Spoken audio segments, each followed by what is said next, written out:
Last night, conservative commentator Michael Knowles was giving a presentation he titled Men Are Not Women. The presentation had to do with trans and feminism issues.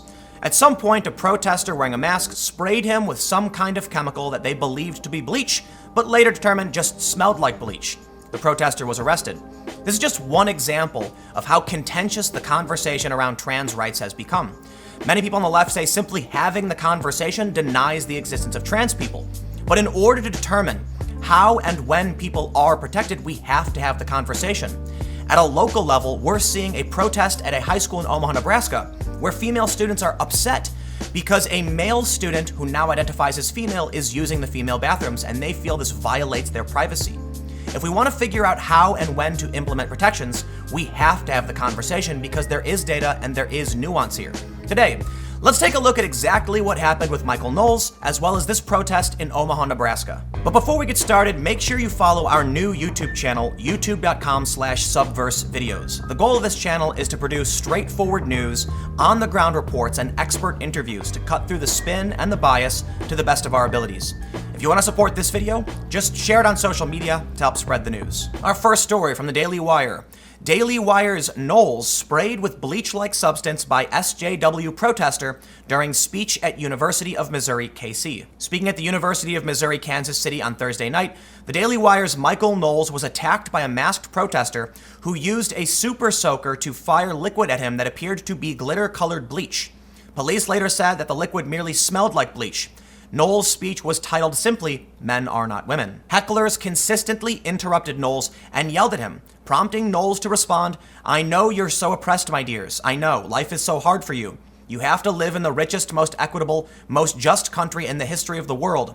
You have to get a college education. You have to voluntarily go to lectures. It's so awful I can't imagine. Knowles told the Daily Wire the topic of my lecture was Men Are Not Women. Apparently, this plain fact was so offensive to some leftist thugs that one of them decided to shoot me in the face and side with a super soaker full of what appeared to be glitter-colored bleach. At first, I just thought it was paint because of the color and smell. I was later told it was bleach. Police now say that the substance merely smelled like bleach. This is what conservatives on campus are up against.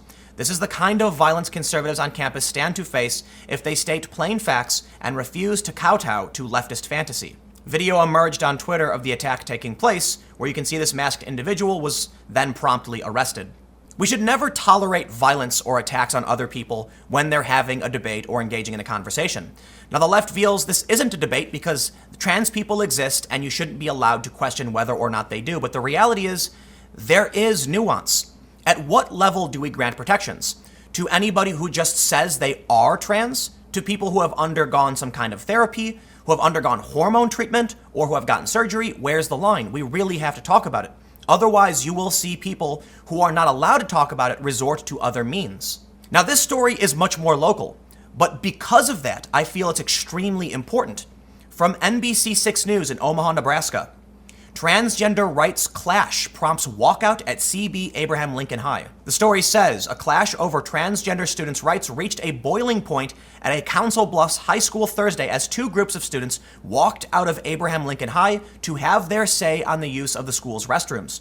The walkout was triggered by a female student who believes her privacy is being invaded by a student who recently began identifying as a girl. At around 10:30 a.m., students started leaving the building. They separated into two groups. A group of approximately 20 girls started chanting for privacy in the restrooms, saying they don't want boys transitioning into being girls to be in the restroom with men. Now, the story frames it this way, but actually the quote from one of the girls, it's actually a little bit more complicated than that.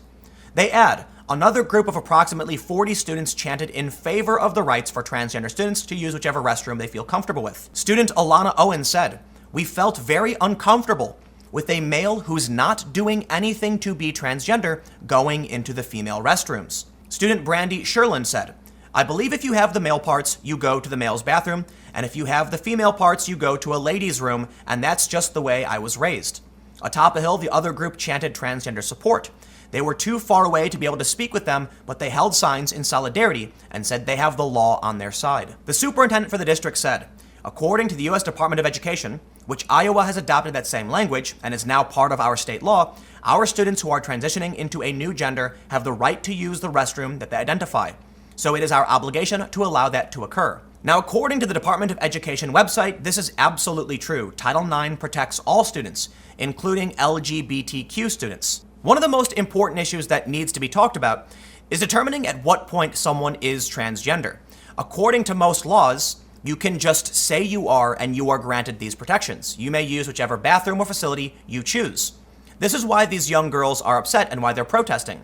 They feel this individual isn't doing anything to transition, and thus it's making them uncomfortable. But should that matter? Should their comfortability or privacy trump state law? There is no requirement in most places for someone to undergo any kind of therapy, hormone treatment, or surgery. And Vox.com writes about this in a series dealing with myths having to do with trans people. This story, myth number 5, all trans people medically transition. They say not everyone who is transgender prioritizes or desires procedures, such as hormone therapy or gender-affirming surgeries, required for a full medical transition. While some undergo medical transitions for cosmetic, psychological, or health reasons, many won't because they can't afford it, face some other obstacle, or simply don't want to. Some, but not all, trans people require but can't access medical care. They may, for instance, suffer from severe gender dysphoria, a state of emotional distress caused by how someone's body or the gender they were assigned at birth conflicts with their gender identity.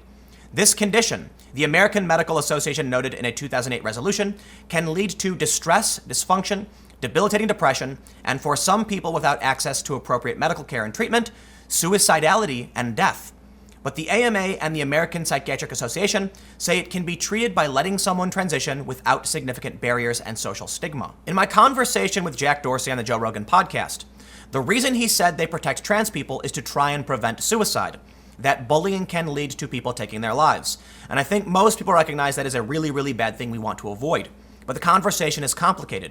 If a bunch of young girls at a school also feel distressed and are upset over a change, which group do we protect?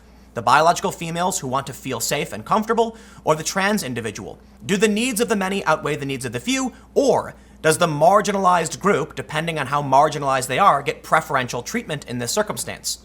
The question is simply, which group deserves to have protection, biological females or trans individuals? Now, to bring some criticism to Vox in their series, they have this story from November 14th, 2018, myth number 3.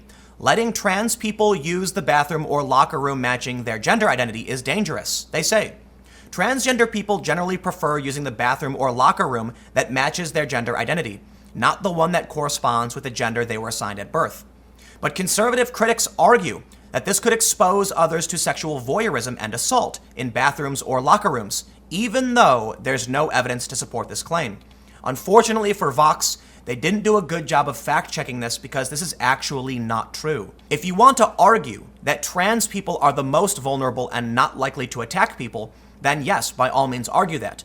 But what people tend to miss in this conversation is that there are unintended consequences to these laws. While many people assumed that passing laws protecting trans people would result in transgender people using the bathroom they prefer, in actuality, it's causing businesses just to consolidate bathrooms into single-gender areas. In fact, just a few months before this story, the left-leaning Independent said, unisex changing rooms put women at danger of sexual assault, data reveals. They say, the vast majority of reported sexual assaults at public swimming pools in the UK take place in unisex changing rooms, new statistics reveal.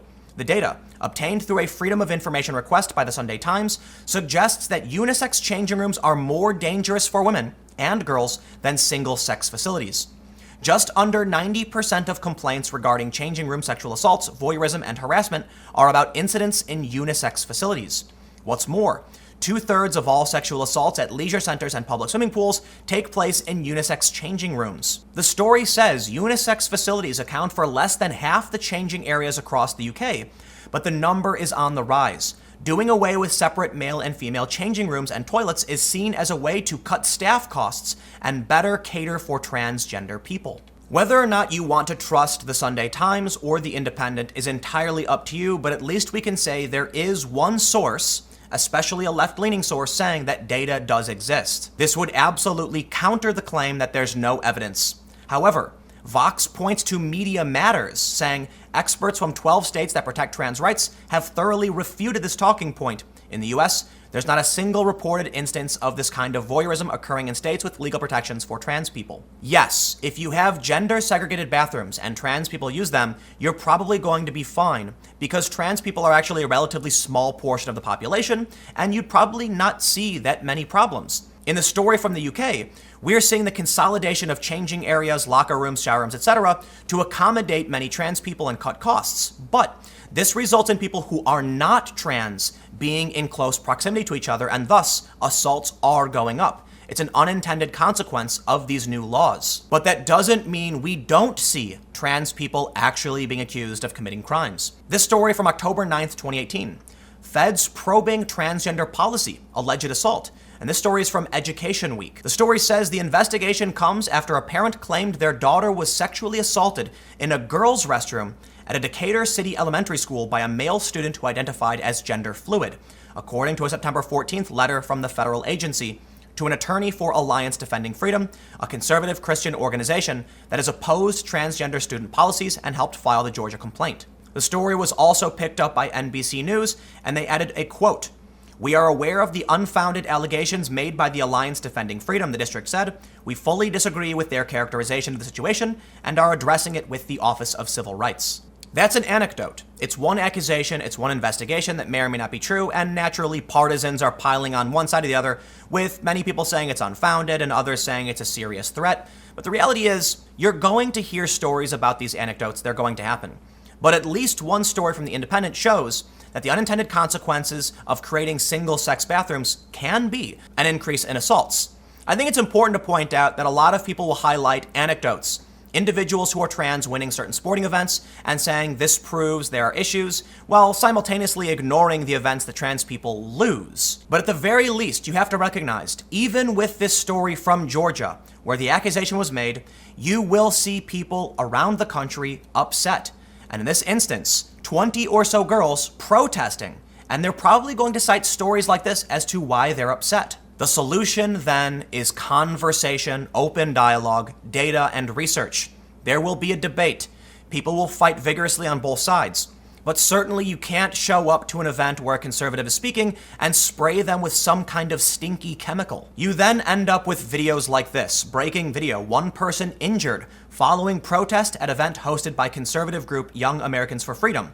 According to guest speaker Michael Knowles, a student threw bleach at him and he was arrested. But this, of course, is the video that's going to be shared without context to many people.